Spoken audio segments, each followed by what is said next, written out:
it's time for another edition of the last Newsdesk on the left, and fuck it, just go. Sounds about right. I'm your host, Mac. I'm your host. I'm if you said that before we were actually going. Yeah. I'm your host, Mac Paladin, and apparently I'm Trash Boy. See, it's okay if you say it in that tone of voice. Yeah. Just being, just being overly dramatic here. It's like context is king. So, well, yeah, we weren't sure if you were, going down some unfortunate routes, and that's not a sex thing. That's more a, let's say, stereotype thing. Or believing in astrology. I am a Pisces, and we are at times needlessly dramatic. Anyway, yeah, I'm an Aries, but I was born when the sun was actually in Pisces, so I don't know what that even means. I am a Leo, and I don't give a shit about the zodiac. So, which is very Leo of you. It's very Leo of you to say that. I'll take your word for it. And if you were a Virgo, you'd be much more conciliatory. You'd be trying to argue for peace. Anyway, hi folks, we're live. Who gives a shit? Regrettably. We're live. Hi, how you doing? Welcome to the show. Who gives a shit? How's your mom? I mean, this is the most chaotic show we've probably had. Won't be the last. Yeah, I'm like, it doesn't matter. Nobody's listening anyway. You don't know that. You don't know that. It you don't know that. Anyway. But I do. You see, I have access to the stats. You don't know that. Yeah. Okay. Anyway, let's just get off the show. But I do. You see, Don't forget the intros. Forget everything else. Let's just get right on rolling. Exactly. We'll just get right into it. We've got Adam. We got Kevin. We got the Galax. We got Petty Fan. And what else do you need to know? fine. All right, let's go. All right. So this episode is still, yeah. So this. Look. I'm just in a mood today because once again, while correcting people on the meaning of words and memes, I got accused of religious zealotry again, which if anybody knows the first fucking thing about me, they would know that I am not, by any stretch of the imagination, a religious zealot. God, I'm so a Star Trek fan. Nor do I even subscribe to any particular faith. Oh boy! But I do know scripture. And apparently that makes me the Antichrist. Well, that was your first mistake, Mac. Yeah, and here's the bad news about that. Apparently, according to Revelations, that makes me the Antichrist. I'd buy that for $1. Don't worry. Everybody in the actual religious community is completely illiterate to the concept of false prophets, so don't worry about it. Well, and that's kind of the point. Without making this about anybody, because it's really not. It's kind of a general thing. It's just this weird notion that we get into these echo chambers that somebody posts something they think is smart on the internet, somebody tells them they're dumb, and then automatically this turns into a straw man argument against And before you know it, someone is canceled for something they didn't actually mean to say. Right. Anyhow.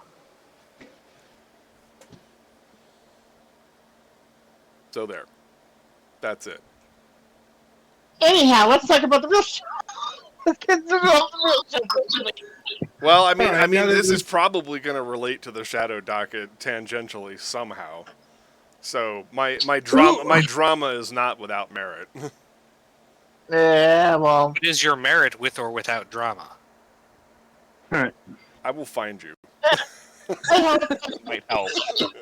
Let's talk about what the company's doing up there at the freaking Supreme Court, huh? Yeah. All right. So, yeah. Welcome to the first day of the rest of our lives. Indeed. Okay. So, if we've gotten all of the off-topic out of our systems, our lead in this week is about the Supreme Court of the United States. Since they ruled yesterday that the Biden administration must restart the controversial Remain in Mexico refugee program, if I'm remembering correctly. No, Basically- it's like a policy for how to deal with Yeah, it's policy. refugee.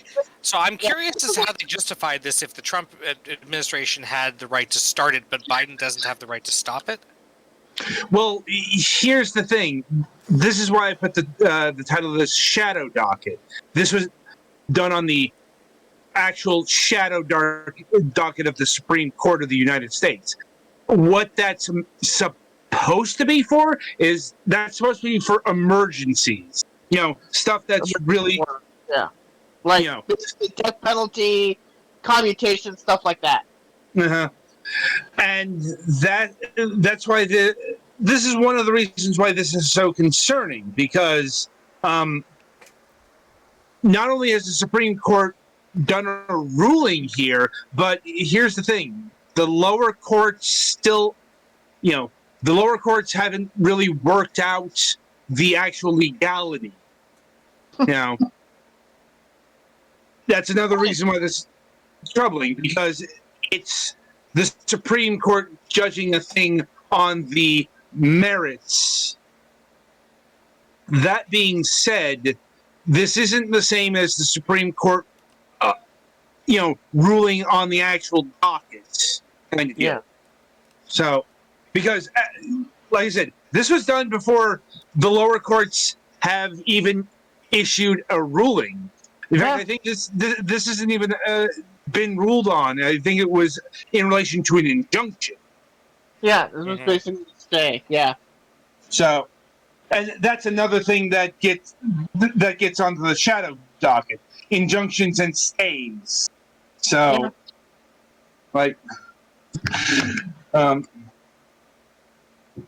and Renee, you know what? This is what happens when when you allow conservatives to get a 6-3 majority. Thanks, people who didn't vote for Hillary Clinton in 2016. Yep. Way to go. This is why this is why I don't really sweat and are angry about this much. It's because we could have stopped this. People could have stopped this, but people didn't want to stop it. And because people didn't want to stop it, you get what you get. Benghazi. Because Benghazi, because of the Clinton Foundation, because of Hillary, because of yada yada yada yada yada yada yada. Because Pizzagate. Because So it's like this is what they're gonna do.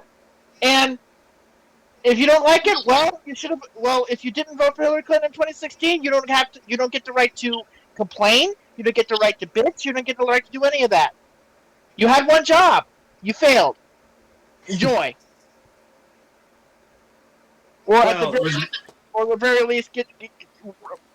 least, raise up some money and give it to organizations that are going to have to do the job of protecting and defending people, which, well, unfortunately, they shouldn't have to do, but they do because you didn't do your job in 2016. Yeah, this is how I'm gonna feel about anything that the Supreme Court does. It's like, yeah, it's terrible. It didn't have to be terrible. I need a graphic that has like the Reading Rainbow one, but says elections have consequences. Yes.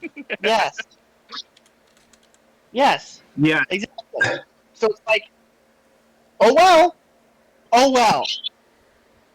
You had one job, you failed. And there were a couple of you who didn't do your job, and when we told you that the Supreme Court mattered, it's like, stop talking to me about the Supreme Court! Well, surprise, bitch. This is what you get. Enjoy. Yeah. I mean, I can't feel angry about it because it's unhealthy. So this is the other way to do it. I feel angry at the Supreme Court because this is what they do. It's like why should I feel angry about what we know what they're going to do? No, what we feel angry about is the people who ensure that they would be able to do what they do. So Okay. That being said, as far as the actual case goes, it, the panic isn't on the ruling here. It's more you're going to see more of this. Yeah. Yeah. Look, this is what it. This is like I said. Welcome to the first day of the rest of your life. You have a 6-3 conservative majority for at least a decade, maybe more than that. Yeah. And But so do what they do and do it hard. Yeah. And so apparently the Supreme Court's reasoning, as minimal as it is it's citing the 2020 case when it ruled that the Trump administration acted unlawfully when it tried to quickly cancel the DACA program. And apparently they are applying this somehow to A policy that was originally done by a different government with the Mexican government. The Mexican government does not want it anymore. We canceled the program because the Mexican government didn't want it anymore. But unfortunately, the Texas state government, which is run by Governor Nero on wheels, disagreed, and here we are. Yeah. So, So yeah, I mean, yeah. But the people who are freaking out about this, specifically, this is just about a injunction being applied. It's not actually been ruled upon. It'll still probably get ended when it goes through and Mexico says they don't want to do it anymore, and it's just that it would end a lot faster if they just let us end it because we say that this is going to happen. I mean, also working off the actual precedents and logic of what's being presented here. It is, remember, the Supreme Court, in terms of the Trump administration unwinding DACA, it wasn't the idea that they couldn't do that. It's that they followed improper procedure. So, at the end of the day, yes, the Biden administration will be able to not do this, but it has to go through the proper channels. It will take a amount of time, and unlike the Trump administration, the Biden administration will have the fucking patience to actually follow procedure. Yeah, I know I'm not most people, but I'm not that shaken up about this. It's just frustrating. Yes, but that's what basically that's the problem here, is that the Trump administration pretty much got a lot more leeway on these kind of things, minus that case that they cited, really.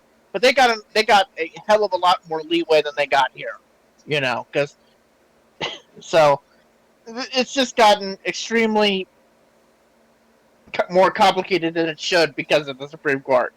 It's not complicated. It the politics at hand are pretty threadbare for all to see, isn't it? Yeah. It's like conservatives favoring conservative rulings and not liking. What I mean by making things unnecessarily complicated is that this is very simple and agreed to everybody, and then a right-wing radical judge in Texas said, nah.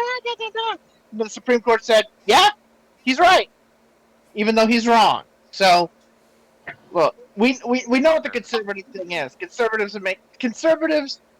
That's what conservatism does. Makes everything extremely difficult, if not impossible, more than it should. It explains the world that we live in right now. So. Anyhow. Anyway, yeah. Let's see. Well, I suppose there's, a lot of updating to do because, even though we spent a lot of energy last week going on about Afghanistan, but it's still a thing. It's still a thing, and it's still going to be a thing for the next 2-3 weeks. Maybe not.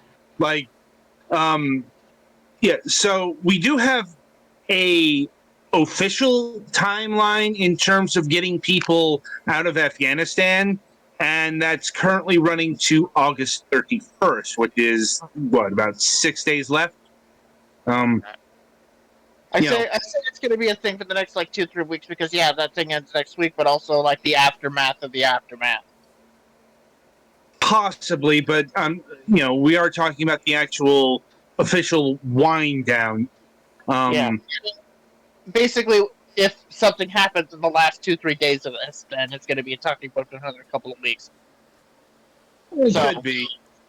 Yeah. Because Biden has said that we are on schedule and all that, but didn't rule out staying past the deadline if the need is there. Because really, what are they going to do? Try and stop us? Well, it basically is a situation of will there be people who want to leave on 8/31? Because it seems to me that there are people who could have gotten out sooner, but even though they were told multiple times by the embassy, and including to the point where they would pay their travel expenses, they basically waited until the last minute, and that's unnecessarily delayed things. So, Mm-hmm. That thing is happening. We'll basically check back in next week to see where we are on that front. But in the meantime, let's. Do we want to talk about the 2 congressmen that decided to take a joyride? Sorry, what? Yeah, don't do this.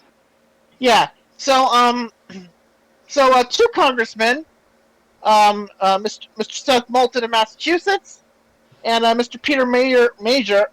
I don't know how to say it because it's a weird thing. Mijer. It's basically the name of a grocery store chain. It's basically a grocery store family in Michigan. I think it's Meyer. I think is what it is. But anyway, regardless, they were unhappy about how stuff was going with the Afghanistan thing, and they decided that the thing to do about this would be to go on a fact-finding trip to Afghanistan without telling anyone. Oh no! Yeah, these two congressmen. Thankfully, there were no actual incidents per se, but you're still consuming time and energy that could be used with the actual fucking evacuation. Yeah, see, these 2 congressmen have a bias against this mission, not only in terms of 8/31, but even the original end date of September 9/11, essentially, as the end of end date. They're even against that, and they wanted to confirm their pre-existing bias in the auspices of oversight. So they decided to take a flight secretly to Kabul without telling the Pentagon, the State Department, or the House. They were going there. That's a good way to end up fucking dead. Yes, and what happens with that is that you are actively interfering with a major military operation because you have high-level logistical manpower distracted from the mission to try to protect you 2 from becoming a hostage, from becoming killed, or some combination of both. Yeah, absolute minimum. They took a plane just for the 2 of them leaving that someone else could have been on. Yes, and then someone else's. That's the other thing. They then left on a military plane meant for evacuating Afghans/Americans. They said that they took 2 crew spots, but at the end of the day, when you're trying to get as many people as possible out, chances are even the crew seats might have been used by Americans or Afghans getting out of there.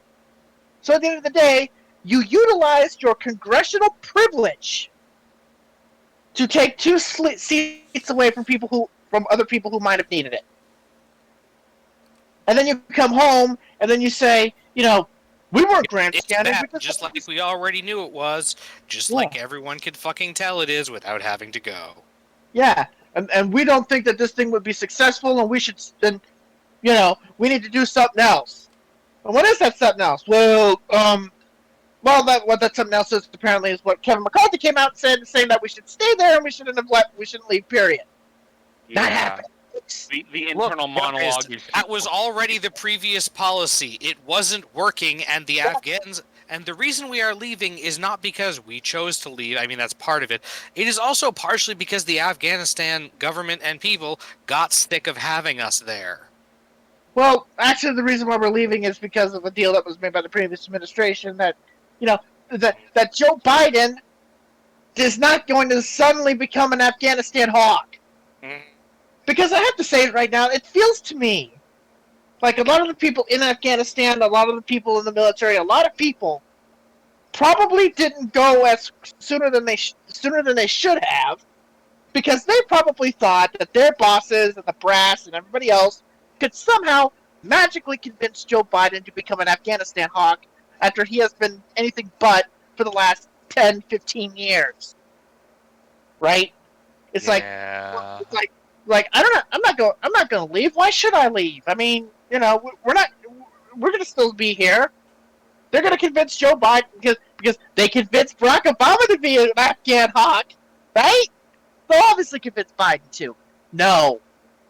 He's wanted out for 10, 15 years. He was against the surge in 2011. If he was against the surge in 2011, why the hell do you think that he would be for sticking around now? Because again, we are approaching, if not past, the point where probably past the point where the only viable options are either literally stay there and take over personally, or leave. Or actually, at this point, it's more stay there and be involved in a long, extensive, bloody fight with the Taliban that will cause death and destruction. Oh yeah, well yeah, actually now taking over isn't even really viable, is it? Yes, because the Taliban have taken over. So it's like, do we want to basically have a war in Afghanistan that pretty much destroys whatever infrastructure is left? Or do we want to get the hell out and then, pretty much have our eyes completely peeled to that place? So it's like, look, that's just it's just a lot of people who are apparently wanting to have their 2 cents, and it's not helpful. There's a lot of people that are not helping right now. And maybe the reason why people might be left behind is because people didn't get the message back in May when the embassy told them to prepare to leave ASAP. And it kept sending messages that you need to start preparing to get out or to get out. And then eventually to the point where get out and we will pay your travel expenses for you. Please fucking leave.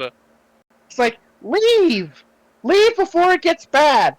Then it got bad. Oh my god, we gotta get out. No, you should have gone earlier. Stalker. So, whatever.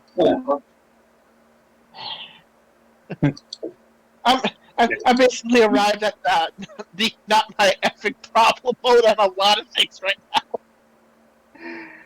Amazing how that works. Yeah. Anyway, let's move on here. Yeah, well, moving on to another one of the big stories we have been following for, not just this season, but probably the past season. Infrastructure moved forward. I still don't. I still say that again. It ain't over until Biden signs it. I get that, but the party clashing seems to have been meted out for the moment. Emphasis on the moment part. Because I do believe that the other side of the Democratic Party could have their chance in their swing of things in a couple weeks. Stay tuned. Yeah. But yeah, I'm trying to remember the timeline of the final passage here. Right. Basically, all that was promised here was that there would be a vote on the bipartisan infrastructure bill by September 27th.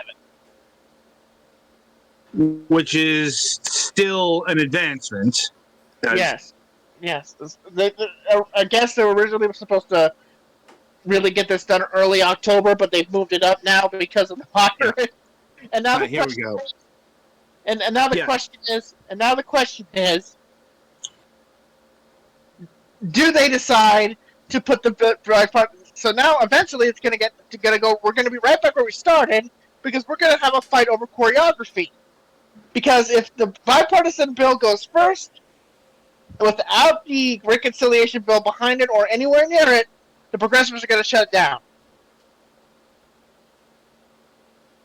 So, again, choreography is the problem, and frankly, I don't think that this deal actually solved that problem. It just put firm dates on things, but it's like, it's going to come freaking close. So, I mean, yeah. So what actually got passed the other day is what they're calling the budget blueprint, and that's the other thing that was kind of causing problems. The budget resolution. Yeah, basically the reconciliation portion of the because, program. as usual, no one wants to actually pay for the fucking government. Yeah. The point here is that, some people want to pay for the government, but enough people don't that it gets to be an argument. Yeah, pretty much. And well, another thing that's gonna happen is that there's gonna be a haircut in that 3.5 trillion. Now the question is, how deep is it, and will the progressives accept any cut, or will they reject any cut? And if they reject any cut, consider infrastructure dead. We'll see. Yeah. Like I said, I am skeptical at any proclamations declaring infrastructure dead, if only because, well, I'm saying it now. It's not dead, obviously. I'm just saying, maybe it's not the right thing to say that it's dead. I'm saying, I don't believe it's happening until Biden signs on the dotted line. I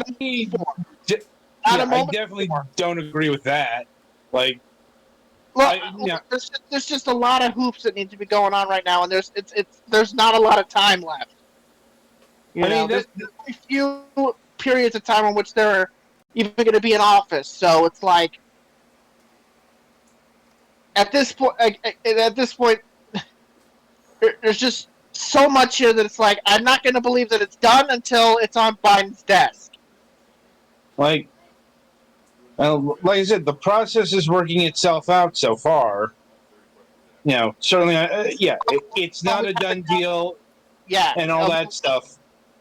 Although we haven't gotten to the point where reconciliation gets its haircut. We haven't gotten there yet. When it gets there, that's when things are going to get really wild. Potentially, yes. Like, once again, it all depends on how things shape. So, yeah. And that's why my position is that it ain't over until Biden signs it. Fair enough. Because that's the way you go with this. Because otherwise, you'll twist yourself into a knot. You tend to do that, I notice.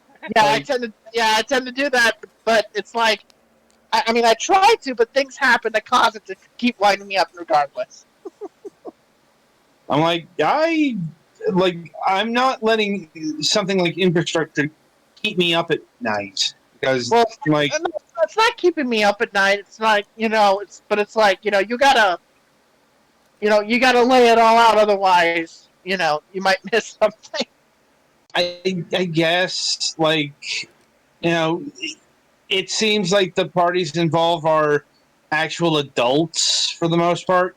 Yeah, we get our governmental road bumps, but, it's like,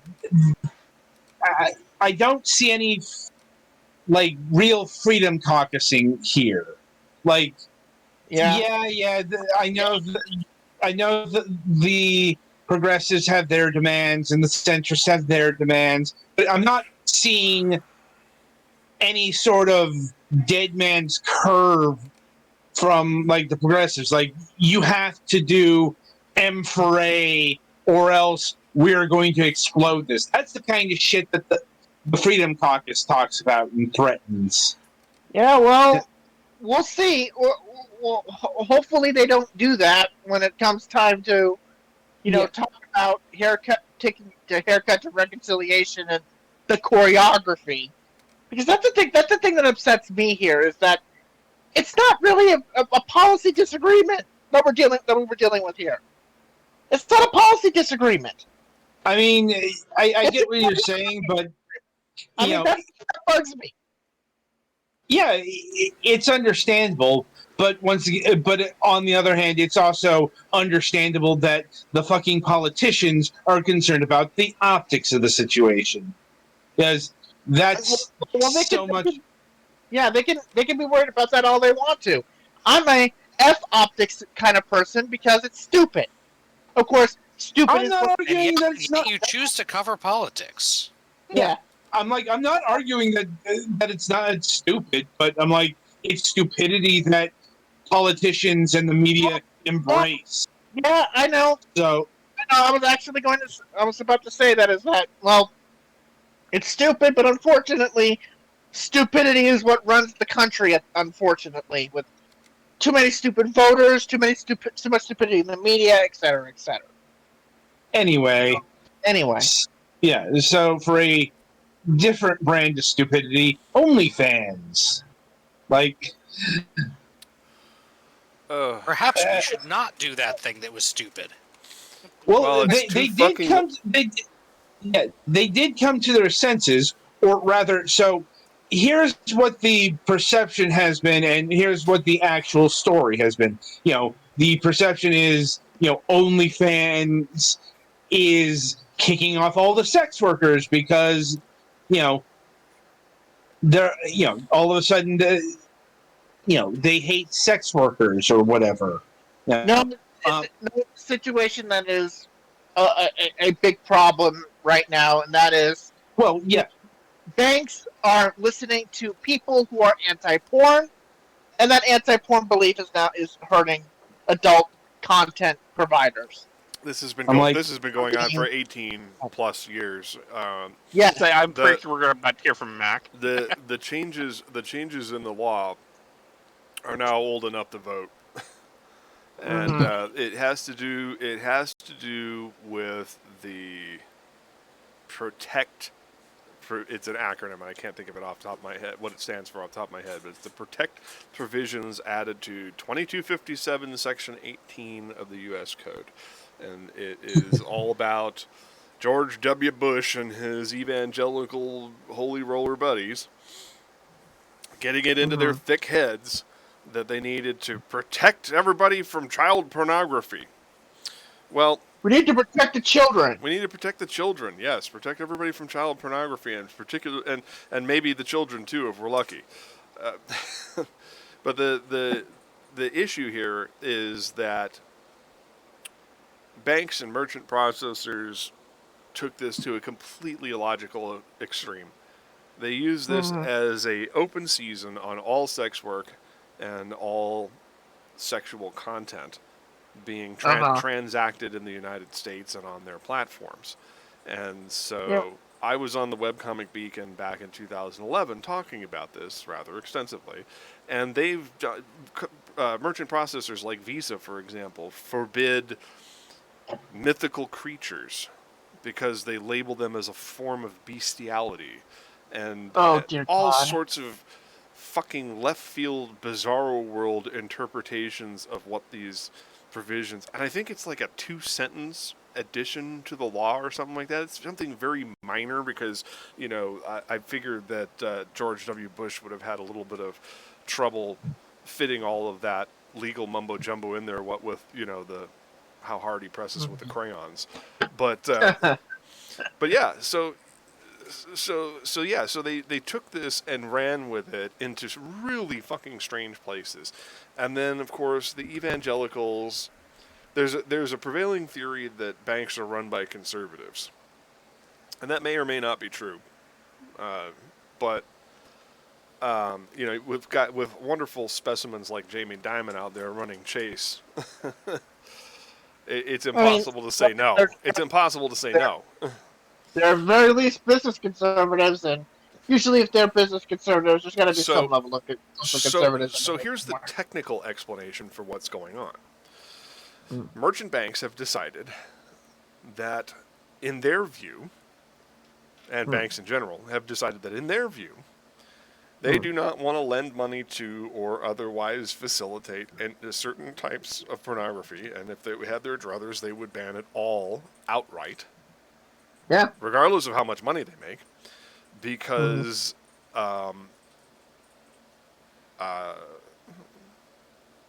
shit, I had this all worked out, and now I got off on a tangent there. Wow. They don't want to have anything to do with this because here it is, because they consider pornography or anything having to do with sex work to be a quote unquote high risk industry. And what are high risk industries? Well, there are a wide range of things from outright selling prostitution to arms dealership on the internet. And what qualifies something as a high-risk business is that it lives in a nebulous gray area legally or has a high risk of returns. And why would there be a high risk of returns in pornography? Oh, I don't know. Embarrassed spouses getting caught buying outrageous Scheisse porn from Germany. Who the fuck knows? Right down to actual children, and this is where Protect comes in. Stealing their parents' credit cards and, backtracking it through their PayPal accounts in order to buy OnlyFans accounts or CC bill paywall accounts or whatever other merchant processing outfit that handles adult content you can think of. Even buying direct from indie publishers like my one-time employer at White Lightning Publishing. The point being is that they're taking a very broad stance on something that doesn't actually negatively affect them. It's just a, for lack of a better expression, fabricated moral standpoint. But yeah, so the idea is that, well, we've seen under these circumstances a high instance of fraud. But what it really comes down to, and this is what I've said privately as well as publicly on several occasions, is that this really comes down to some kind of small PP energy, trying to once again control bodily autonomy, specifically in women and in marginalized groups. How fucking dare these women make millions of dollars without a man behind them? And so it's small wee energy is really what it comes down to, and this has been going on for decades before the internet. There have always been like when good old Rudy G decided that he was going to remove one of the biggest money makers and tax havens for the entirety of the city of New York by cleaning up Times Square. Disneyfying is what they call it. Yeah, or gentrifying. Yeah, whatever works. That too. That too. How? Because and what kind of people actually ran those businesses? Well, I'm going to say that a large portion of them were minority and or marginalized groups. They were black and brown, and we have to make them white. Hi, Harlem, how you doing? So, it just there's a whole lot of dots to connect here. But that's what it ultimately boils down to is that the banks are basically redlining the internet. Yeah, pretty much. And I don't know what OnlyFans did to quote unquote secure assurances of funding for whatever the hell they're doing. Because I've been looking since 2007 for a haven for even my milquetoast brand of internet smut. Mm-hmm. You know, so I have no idea where they got funding for this to make them reverse their position. But it's a case of too little, too late, because I think we've already spelled doom for them and sent everybody to another platform, and they're not going to just magically say, "Ha ha, Vansley, I was just kidding. I'm not going to set up an account and move all my content over to you now. I'm going to go back to OnlyFans because I trust them." Well, yeah, that I think that's the key here. The trust is gone. Yeah, Now, and it took a mere also- 48 hours to do that. And also, Yeah. notice the wording is suspended, not completely and totally reversed. Suspended. Yeah, we're going to see how it Well, goes. We're going to see how it. Well, That means they can pull the rug any time. Yeah, well, that's the thing. also, there's a dimensionality we haven't talked about yet. I mean, yes, the main driver has been, were the payment processors and the merchants, but the other iOS and specifically, they OnlyFans has been having a lot of difficulty getting on to mobile because of the sexually explicit content. And Because specifically Apple does not like that kind of content, and they're not. This isn't the first platform that decided to readjust to the safe to work model in order to appease the Apple gods. Hi, Tumblr. this Uh-huh. this is Yep. a recurrent thing, but Tumblr. it's all connected to the same source, and that is Yeah. this weirdly Yeah. evangelical, puritanical, bizarro notion that we must suppress this deviancy at all costs. Yeah, we must clean up the internet. We must, save Apple, children. Apple takes this position because they believe that their stockholders and bankers and investors require it.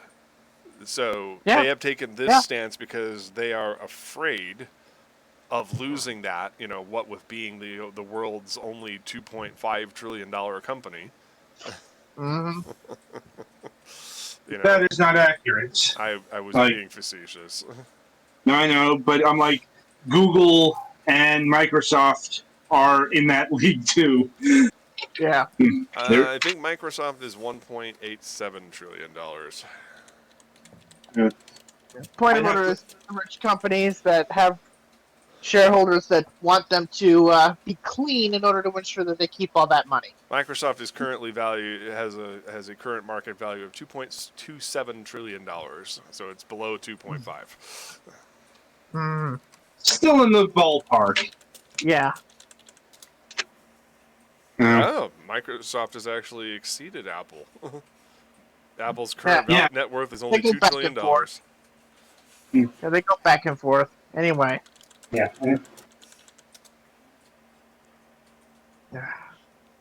Google only has a market value of $300 billion. They're not even in the same league. Yet. Are you looking at Google or Alphabet? That's Yeah, it's Alphabet Incorporated is their name. God knows why. Can't call ABC the Alphabet Network anymore because that means they're owned by Google. No. Yet. Also, isn't The Amazon? total net worth of Alphabet Inc. is estimated around $1 trillion as of July 2021. yeah, Isn't Amazon up there too? possibly. Possibly, yeah. Anyway, $1 trillion. Hmm. Anyway. Slacking. This is some serious slack right here. Mhm. Anyway. unless we are done with the OnlyFans ranting. I can't think of I much think- else to say about it. I mean, like I said, I think we pretty much said our piece. anybody who wants to hear my previous rants about this can go back to the archives on the Webcomic Beacon and listen to it. It's from, I think, April of 2011. Yeah, that's how long this fight has been going on, and then some. Me and a couple of furry artists were talking about the difficulties of obtaining merchant processing coverage through companies like CC Bill and Virotel. I remember your complaints to me about it. Yeah, it's like Anyway. everything that this is more of a general statement, but it seems like everything that worked for everybody else up until now, the instant I start working with it, that's when it becomes taboo. I'm like, well, Oh, I'm making Anyhow. money. I'm making money off of Project Wonderful. We got to shut that down. It's not profitable. like, Anyhow. Save the children. Where you're making body comics about genies? Oh well, I'm afraid that mythical creatures are illegal in Canada or something. Anyhow. anyway, so in the entertainment file, this very, very strange meltdown of Jeopardy.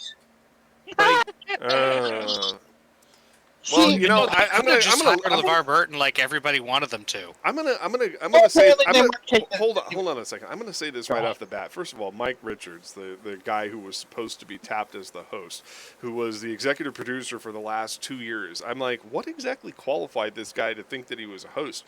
I mean, and he's also still the executive producer and still will be, even though he's a creep. him being executive producer is the worst possible thing to happen to that show. Yeah, I mean, he's kind of cretinous. I mean, I said this right off the bat. As soon as I saw his picture in an article, I said, this guy does not look like a suave intellectual, replacement for Alex Trebek. This guy looks like a jock who enjoys locker room talk. Yeah? I mean, And guess what? And guess what? He is a jock who likes locker room talk.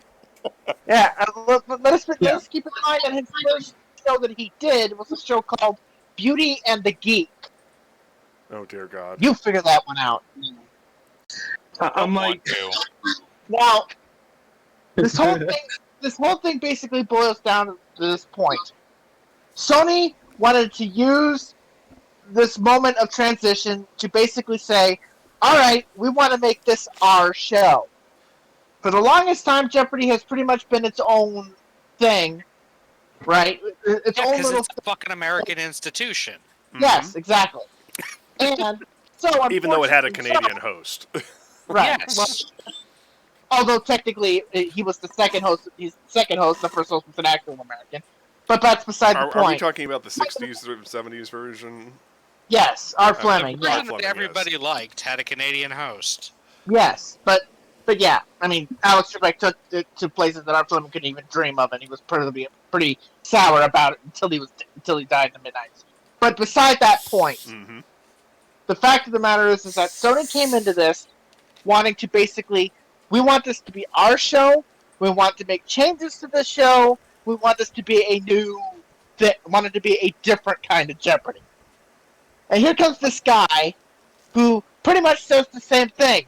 Yeah, I like Jeopardy, but I want something different. I want some new stuff here. I want there to be like a hand-to-hand combat and a speed round, a lightning round where people just blurt out answers.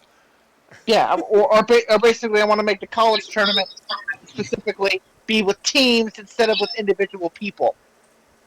You know, it's a little different thing.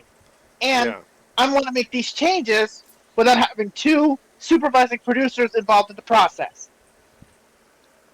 And also, pretty much, see. What wicked webs we weave. Yep. It's like, and it just keeps getting worse and worse and worse with every revelation. You know. And it really doesn't help when, you know, you have the guy in charge of Sony Pictures Entertainment pretty much telling his people, don't talk to the press about this. The press was, because, you know, the press can be racist. I know, I remember back in the 70s when they were racist against Indian Americans. Jesus. What the fuck? Yeah. Yeah. It's like... And then the smear campaign against LeVar Burton. Oh, he was difficult to work with. He's actually an asshole on set. He was leering at the women and this and that. Well, specifically when it comes to this Jeopardy thing, first of all, there was no way in hell that LeVar Burton was going to get the job. They probably didn't even think... They probably avoided trying to make a phone call until the last possible minute. when they needed to have somebody to come in and do the shows on the week that their NBC affiliates would not be able to air the show because of Olympic consideration. You know, like you basically pretty much said to LeVar, even though nobody really heard it until it became clear, when you slotted him in the week where you at the very least lose my market, the Atlanta market, which is like the fourth largest market in America. Mm-hmm. You know, among other affiliates. You know, you pretty much said to LeVar, "You ain't getting this job. Don't even think about it, okay?" So he was never going to get it. There were other people who probably wanted to have an audition, but Sony apparently made it clear that anybody who's hosting another game show isn't touching this job. We want someone with no experience, damn it. Meanwhile, well, technically he did have experience. He hosted shows for the Game Show Network. I'm He kidding. did that in a geek show. But yeah, it's like that. The experience isn't the problem here. You know, the problem is that he basically decided to put himself in the position of pleasing the Sony brass, who had their vision and his vision matched theirs, and did so at the expense of everybody who probably came into do an audition, actually wanted the job but not getting it. meanwhile, So Maya Bialik is ain't much cleaner. She was hired to take on the primetime Jeopardy. So the notion And was a finalist for the position alongside Mike, who obviously was. Oh no, she was hired. She was hired to be the prime. So the idea that these guest hosts were not hold up. Sorry, go ahead. Hold up. She was hired to be the primetime host. There is a punchline to this joke, though. So the notion that none of the people who guest hosted had a prayer of ever being the host of this show is totally false. However, she was hired to be the primetime host. She tracked really well during her guest week and so on and so forth. Here's the problem. She's an anti-vaxxer. Yes. And she made anti-vax commentaries and pulled the whole well, I don't want to tell. That means you're anti-vax.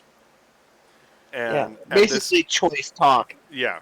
And so that's done. That's over. Although it's not really, because apparently she's going to be getting 3 weeks of guest hosting time, because what I was going to say is that she actually was a finalist for the syndicated job. Well, went to Mike. I thought that was... She got the primetime role, but she got the primetime role because they wanted to try and, clean things up. Because Maya was hired to be the, hey, we're not sexist because we put the sexist in charge of the syndicated show. Look who we're putting here on primetime. A woman. Be happy. Right. But that's what I was trying to get at, is that she was actually a finalist for the syndicated show, but she was hired for the primetime because they wanted to split it out to try to please everybody, when in fact they pleased absolutely goose egg nobody. Yeah, so... And the fact that Mike Richards is still the EP and that Sony supports him to remain EP ensures that even if you do try to find another host, it's done. Even if it is Ken Jennings, even if it is, somebody else. It's like, it's done. Who was the football player that they had? Aaron Rodgers. Yeah, he seemed to track really well too. And he was actually quite affable and did a really good job. And here's the thing. He probably would have taken, if he was given a contract offer for Jeopardy, he probably would have retired from the NFL. Oh, of course. Way more money. But then he saw that, okay, this is a mess, I'm going to go back home. So, it's like, but all this boils down to is the simple fact that Sony wanted to fix what isn't broken. And now you've broken it in a completely different and opposite way that pleases absolutely nobody.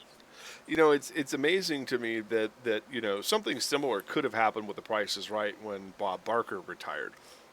Drew Carey could have come Mike in there. Rick is actually Mike Rick, and here's the funny thing: He was executive Rick producer was of that. actually auditioned for that. No, he was guess actually. what? I think he was the executive producer for a couple of years and Yeah, was embroiled. He was actually embroiled in the sexual harassment scandals. Here's the funny thing: he auditioned for The Price is Right. It was bland as hell, but apparently it was liked by enough people for him to get the EP role. Right. And he got the EP role, and because he got the EP role, and Price is Right actually was kind of good looking and whatever, and didn't completely totally collapse under his management, Sony decided to hire him. Yeah, but then he started doing things like harassing showcase girls who got pregnant and doing all kinds of great stuff. Well, sure, but of course, who cares? But hey, who gives a shit about that, right? Well, apparently, apparently, some courts do. Yeah, well, of course the courts do, and of course he got convicted. Of course he had to pay up, but it's like, who cares? He's a good producer. That's all that matters. This is a problem stemming from what became of Mark Goodson Productions when it got the remnants of it got bought out by Fremantle Media. Or or the fact that what happened to Mark Goodson Productions after he died and his son took over. I mean, well, and then it ultimately became Fremantle Media. A lot of the bad decisions going forward since, let's say, at least 2003. I think that was when Fremantle officially became a thing in broadcasting. I think Fremantle. Yeah, I think that's when. Because if I'm not mistaken, they control both. They control both Jeopardy.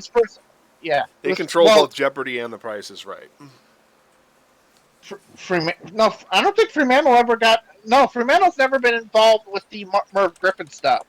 Okay. That was bought by Sony back at Sony back in '93. Like, there was like a year where they had a Merv Griffin Enterprises version of the Columbia Pictures logo with the clouds and everything. So Sony's owned it since the '90s, but they really pretty much took it completely over like in the mid '90s, '95, '96. Fremantle's never been involved in that. Okay. I mean, there's a reason why the Game Show Network was owned by Sony. Yeah, that was a Sony thing. So, but yeah, Fremantle does on The Price is Right, and and Sony hired the guy who, ran The Price is Right and didn't run The Price is Right into the ground after Bob Barker left. So and managed to make Let's Make a Deal thing without Monty Hall being involved. So, I mean, managing to get an entire hour's worth of game shows a day on CBS is an accomplishment, I guess. So, Anyway. All right. Speaking of Sony, the first Spider-Man No Way Home trailer first got leaked and then got officially released. Probably because it got leaked. And it basically confirmed what people have been suspecting or knew just by the casting decisions for a while now. That they're basically doing a live-action version of Into the Spider-Verse. I don't want to say that yet. Not until we at least get somewhat confirmation that we are going to see Garfield and Norm Maguire there. Well, we do. Well, we got who's the guy who plays Doc Ock? Alfred Molina. Doc Ock. Yeah, we got Doc Ock. Yeah, but it's not Into the Spider-Verse unless they're like multiple Spider-Mans. You can do villains from alternate timelines. Interestingly enough, when he arrives on the scene, he recognizes Tom Holland Spider-Man as Peter Parker. Right. But look, let's wait until we get firm confirmation that it's not just Holland that's going to be in this. I mean, yes, we get Doc Ock, we get Green Goblin, yes, we get Electro. We need to get the Understandable, but this has kind of been the worst kept secret this side of Flashpoint. Yes. Like, I mean, if it isn't deconfirmed, it's not going to be a surprise. It's just going to break the internet. I get that, but I'm like, it is weird that DC and Marvel are just kind of hitting upon the same idea. Like, Yeah. Although in Spider-Man's case, it's a bit more complicated because, because the whole Right, Sony, yes. Disney, Marvel deal. Because Sony is still dead set on fucking doing a entire cinematic universe starring Spider-Man's Spider-Man's supporting cast. Yep. In fact, they Morbius can definitely support an entire movie. Sorry. Could have supported an entire Marvel movie. I mean, here's the thing. I think Morpheus could do that. His arc in the Spider-Man '90s series was really good. It's just fucking Jared Leto. Minus all the jokes about plasma. Yeah. I actually thought that was a good way of doing vampirism without, I know it's funny. Yeah, but my point is, Morpheus really worked even in that overly censored role. Like, the problem here is this Morpheus is being played by goddamn Jared Leto. Yep. I'm like, when the fuck has this guy ever been an actual box office draw? Well, what is it? What's that movie? Dallas Buyers Club. Woo! Like, how long ago was that? Yeah, it's been a while. 2012. Yeah. I mean, it's where we got the all right meme from, right? Yeah. Yeah, that was 10 years ago. And yeah, he was in Suicide Squad for all of 5 minutes. Like, I get that, yeah, that wasn't his call, but, it's probably the best thing going for that film. The less Jared Leto anything you have in a film, the better. Like, yep. But yeah, and what was it? Venom into the Carnage or whatever? Like, what is it? Venom 2? Let there be carnage, I think. Let there be carnage. Anyway, that doesn't look terrible. They've managed to do like a credible job with Venom, to all I understand. Well, here's the thing. Apparently, it's gotten delayed again to January. January of 2022. That isn't official yet.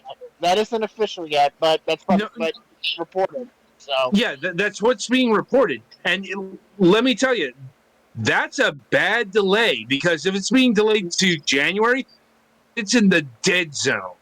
Mm-hmm. Means, although maybe having pretty much the month to yourself kind of helps. Maybe, but no, like. But yeah, you would rather have it in October. I'm like, that's not a delay of confidence if it goes through. No. Like, although technically that has a lot to do with COVID more than anything else. Right. It also might have a lot to do with the fact that, wait, is Venom 2 supposed to be R or PG-13? I don't remember offhand. Because if it's R, then, probably the reason why it's getting punted is because, we saw what Suicide Squad did, so. But, but even if it's not, it's like, it's one of those things where, it's already been delayed. It's pretty much a case of what works in the current environment movie-wise. There's no settled decision on Venom 2's rating. Rating. There's an argument that any movie featuring Carnage should be rated R, but they don't. They haven't. They haven't announced the official. They haven't announced the official MPAA rating. Yeah. Right. In fact, this thing has an official name. a new official name that got released today. It's Sony's Spider-Man universe, which is an upgrade, if nothing else, to the previous name, Sony Pictures Universe of Marvel characters. Well, at That least There is so much. There is so at much the very going least on they there. figure out what this. What I mean, good luck to them. This is not going to end well at all. I mean, remember the last time that they tried this off the back of the Amazing Spider-Man 2, and how much that dynamited all their plans. Or Yeah. Part of the issue is that while they do own a sizable portion of Marvel's hero and villain rogues gallery, they don't own enough of it. They got a lot attached to Spider-Man, but they're also up against, Sony has always been in this weird gray area of financial stability where for example, their video game divisions have largely carried the company in many ways, whereas their movie division has always been hit or miss, at best breaking even. So the idea that they actually have, what I would wager is this. I would wait to see what happens with the beginning of the actual motion pictures of Phase 4 of the MCU going into 2022. Because I don't think we're going to see a lot of box office returns throughout the rest of 2021. The real determining factor is viewership on these premium access titles on Disney Plus, which they're pressing forward with in spite of the lawsuits. Yeah, although those lawsuits will probably be settled. Because there's two things, right? There's two things. Well, because they have to, because they want to push forward with their plans and they're not patient. Right. So they're probably going to settle those just to move forward and say, well, next time we'll write the contracts different. But, because that's the takeaway we should all be getting from this, right? Right. Exactly. Instead of repenting on our bad ways, we're going to just write better contracts. Throw money at it, it'll go or away. get dumber people, or some combination thereof. But this goes hand in hand with a few things that I've heard out there, and that is that with Sony always having this sort of tenuous grip on the movie industry, in spite of all of the franchises they control and the ups and downs, Ghostbusters 3 finally coming out in November and all that shit. There is a big rumor on the horizon that Disney is angling to reacquire and put all of Marvel back under the House of Mouse by not necessarily buying Sony outright, but by buying Sony Pictures. Yeah, I mean, which is once if again Sony is willing to give up its movie division. Right. There is actually a compelling argument for that, in that once again, that has always been Sony's area of weakness, is that in spite of the fact that they once again control blockbuster franchises, they have not always been terribly successful at capitalizing on them. Look at what they did with the Sam Raimi Spider-Man movies. Look what they... But just their history with Spider-Man in general of, okay, we got a good movie, and then we followed it with a good to okay movie, and then we followed it to a bad movie, and then we followed it with a reboot, and then we followed it with a bad movie. Right. Well, the point is that they have these franchises, but they don't seem to know what to do with them. Although, do they have really? Although the thing about it is that compared with other studios, I mean, Columbia doesn't really have. Columbia being, of course, the main studio of Sony. Right. Yeah. Columbia tries. They don't really have. Yeah, they don't have as much in terms of high profile outside of Marvel compared with your Warner, your Disney, and your other things. So I mean, outside of Spider-Man, they really have kind of the B team at best. Yeah, pretty much. Much. So, if this is why I think that Marvel and Disney in general have been able to bully them into these crossover franchises so easily, even though that the trades have tried to say that, it was a monumental effort. Really? I think Sony's not allergic to money. Yeah, I mean, at this point, it's like... It's pretty. All it pretty much take would be Disney saying, hey, so I hear you got that Spider-Man and you're having trouble making it work. Want to put it in a movie that'll suck in exchange for it being us that made it? that won't suck Well, in exchange for it being us that makes it. Well, and here's the other issue is that as jaded as this may sound, I'm pretty sure that the Disney approach has been, well, I'll tell you what, we're going to give you a chunk of the proceeds and we'll assume all of the financial risk. I mean, you can participate in the making of the film and have some minor creative input, but ultimately we're going to take all the risk and reap the majority of the benefits, and then we're just going to give you this trickle of free money. Is really what it kind of sounds like, because that sounds like the kind of Machiavellian magnanimous bullshit that Disney would do. But hey, it's like at this point, if Sony's, although you really do wonder what's going to happen if Sony's movies with this round at the very least don't suck. I just think outside of Ghostbusters, and possibly Venom 2, what have they really got? Yeah, exactly. But that is the thing. And then isn't what? it? And then It's what's next? Because then they're going to have to keep capitalizing on it in order to keep the momentum going, and that's where they fall apart. Yeah, it's like, because outside of Spider-Man and their various Marvel apparatuses, and like you said, Ghostbusters, it's like Columbia really doesn't have anything else. And remember, in between the original Ghostbusters and all the animated shows and toy making rights and all of the other things that they've acquired throughout the last 3.5 decades, let's keep in mind something, that like the Spider-Man movies, Sony had a precipitous fall off with their sequels. Yeah. Keeping in mind that they had one hit and 2 stinkers on the belt right now as far as the Ghostbusters franchise is concerned. So even if Ghostbusters 3 successfully soft reboots the series, now what? Yeah. What's next? I mean, that is the thing, isn't it? Can you keep it going, or are you going to get another Paul Feig on your hands?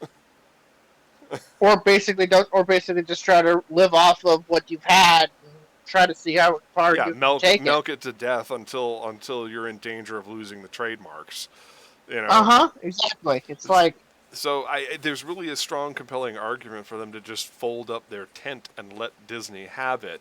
They'll make some hay about it so that they don't completely lose their market position on this whole thing. Of course, it's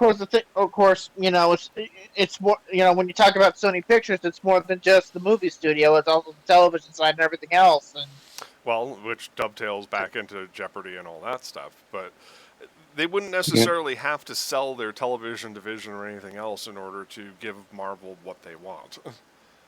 I think Disney won't settle for anything but the entire freaking thing. I don't think they're going to settle for just Columbia Pictures. No, they're gonna want the entire Sony Pictures division, which is more than just the movie studio, and it would be another movie studio being swallowed up by Disney, and well, considering what just happened with Fox, it's kind of it might be a little too much for them. I'm not hoping for it, but I'm just telling you this seems extremely likely. Meanwhile, back. Well, I wouldn't put it past them, but it's a situation where you can't grow too. I mean, it's called growing too big for your britches, and well, that's never stopped Disney before. Yeah. Anyway, putting that all aside, we do have to get to the final thing of the evening, and that is Cowboy Bebop, because they released some promotional photos. It doesn't immediately scream "this sucks." True, which is but I have a than question. Most people probably expected. I have a question though. Is John Cho the only Asian actor left in Hollywood right now? I mean, possibly. There are others, but it's Hollywood. They're just learning this whole Asian people can act thing. I mean, we did this with Star Trek. Are we really going to cast him again as a ostensibly Japanese character? I never even really got the vibe of Spike Spiegel being particularly Japanese as a character. I'm going to tell you something about Japanese culture. All characters in anime are Japanese unless explicitly stated to be otherwise, regardless of what the ridiculous names are. Look, Hollywood is. Hollywood is new to this. Oh my goodness, Asian people can act and act well thing. It's a new phenomenon. Okay. I'm just anticipating the criticism here. It's like so. Well, okay, that's not where the criticism is currently lying. No, it's lying in Faye like- Valentine's costume. I know, yeah, because No offense, was- but there is not any actual living person who could pull off her anime costume. While I've got Well- about 4 dozen cosplayers who would refute you on that point. yeah, let's go a difference here. There's a difference between attending a convention and doing action scenes. No, Yeah, I get that, but I'm just Yeah. The reason why it was delayed, it wasn't entirely due to COVID. It was also due to the fact that John Cho literally injured himself on the set, and it had to be bumped for a year in order for him to rehab. But it's also, look, that outfit wasn't exactly going to draw in a casual audience, let's say, because Also, it's really mostly similar. It's just she's wearing her jacket over her shoulders instead of kind of around the back. She did actually have a jacket. And they made her pants not yellow and slightly, maybe slightly longer. they're quite a bit more modest than the original costume. yeah, let's get to the and real. also the whole thing is it doesn't cling to her curves. Yes. Let's get to the real deal here. Her outfit is in fan service for fucking days. And so Right. the internet's having its very predictable conniption over it. Mhm. Usual. Like I said, it's like the most predictable thing. Like, Uh-huh. of course they were going to complain that, she doesn't look like a pinup doll. Like, Right. and, Uh-huh. Doesn't want to engage in a lot of double-sided tape. Like, Uh-huh. Hey, And- spirit glue ain't no shit, dude. Anyway. It's impossible Anyway. to get off. Uh-huh. that aside, That's it's like, both a positive and a negative, is what I was getting at. right. Spirit gum ain't no bullshit. The point is, like, no, they were not going to use Faye's actual outfit. Yeah, it can be pulled off in real life, but it's like, But why would Netflix they- does seem to. Why would they want to, I guess, is the real question. Yeah, they do want this to be taken seriously, and I think I talked about this when we were talking about anime adaptations to live action some time ago. It's like, anime aesthetics seem easy to bring to live action because, they're more realistic in their proportions and all that compared to, like, Western animation for the most part. But it's like, And then you actually go into, and then on paper, it seems easy. And then you go into practice and you go, oh boy. The more fluid something is, the more difficult it is to animate. This is something Right. I've learned It's- through practice. And the more now. different it is, and It's the more also- different it is it's to still animate, animated. Like, a good a good example is Spike Spiegel. Like, his suit is never gonna 100% look good in real life because they're based off of fucking proportions that, quite frankly, don't exist. Like, Yes, he is very skinny. yeah, like, in fact, like, there are still comments that I've seen with many comments about the costuming looking like cosplay, looking cheap. Quite frankly, a lot of denigration towards cosplayers. Yeah. Like, which, you guys, a lot of people are saying this is like cosplay. You don't really know fucking cosplayers then. Like, they don't, like, or you've been looking at too much of the bad cosplay because cosplayers take their art seriously, just like any other artists do. Like, This is the theme. This is the theme of tonight's episode. Is basically whatever group that happens to surface blowing out somebody else's candle to make theirs shine brighter. That's really the ultimate theme of everything that we've talked about tonight. Is going there, and so if it's not it's, you go all the way back through time to the beginning of whatever it is we're adapting today. for that particular thing, and everybody's completely forgotten about the criticisms of the original. Then they bitch about the remakes, and then they want to get mad about this being woke and how it should be handled by somebody anti-woke because it's too much. And there's just always something to complain about. It's just, I don't know, being happy just doesn't sell. Mm-hmm. Well, it's also, in the case of Faye, it's because they apparently can't rank off to her anymore because she doesn't, because she's looking like an actual person now instead of a pinup calendar.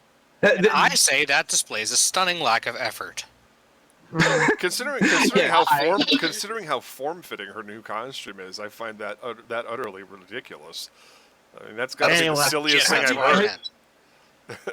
Yeah, I'm like, well, these are the same people who thought remake Tifa's tits were too small. These people are not. I don't know what fucking inflated porn hentai they're looking at, but it's like, you gotta ratchet that down several thousand notches. Like, because guess what? Anime women don't exist in real life. No. Like, I mean, it's like, it's like I gotta, there's a female model up in Canada that's got 2200 cc breast implants. If you want her to star in your film, I can't tell you what her acting ability would be, or if she might accidentally die doing any of the stunts. Due to silicone poisoning. Anyway, if you want things to look and act visually the exact way you want them to be, well, you use animation. The question you always have to ask, though, is that simply because you can do a thing, does it naturally follow that you must do that thing? And it's like yes, people exist who can mimic those proportions and do those things, but are they the best thing for the film? Probably not. And I will note, in fairness, you can go too far in this. Just look at the X-Men 2000 movies where they outright mocked the comic costumes. That whole, what were you expecting, yellow spandex? Like, that's a little too meta. That's a little too on the nose meta. Yeah. Well, it's also, look at our cool dark outfits and all that shit. I thought that those uniforms were quite boring. They just, I don't know, there's no individuality to the characters whatsoever, which is saying something considering what their original training outfits looked like. Right. That's what I'm saying here is you can get it wrong. And it's like in the case of Cowboy Bebop, I don't think that they got it wrong. Like, they had to work. They had to work in the constraints of reality. Like, honestly, the one that looks the most different that nobody commented on, or at least I saw, is Jet. But that's mainly because he doesn't look like he's auditioning for the WWE. No. Like, it would take a lot of steroids to reproduce Jet in life. Also, his sideburns, mutton chops don't jump out like quite as far as, but that's okay. Yeah. Anyway, we should probably wrap it up here. It's getting really late. Yeah, it's 12:45 Eastern time, so this is the latest we've ever been on air. It took us 25 minutes to start. That's true. Anyhow. Yeah. But anyway, my end feeling on that is, if you want things to look exactly the way you want them to, you're going to have to start taking animation seriously. For a live-action adaptation of an animated thing, so far it actually looks pretty good, in my opinion. Anyhow.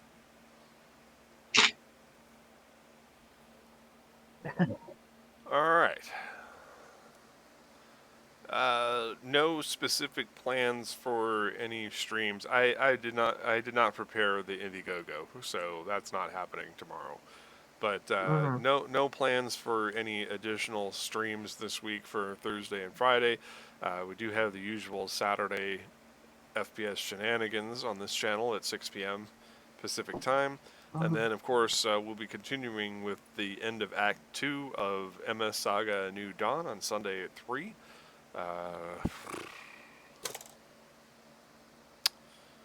And I think that's all I have to say, other than you're fucking crazy if you think I'm a Christian fundamentalist. Have a nice night. Thanks for watching and stay safe out there, kids. Mask up and backs up, kids.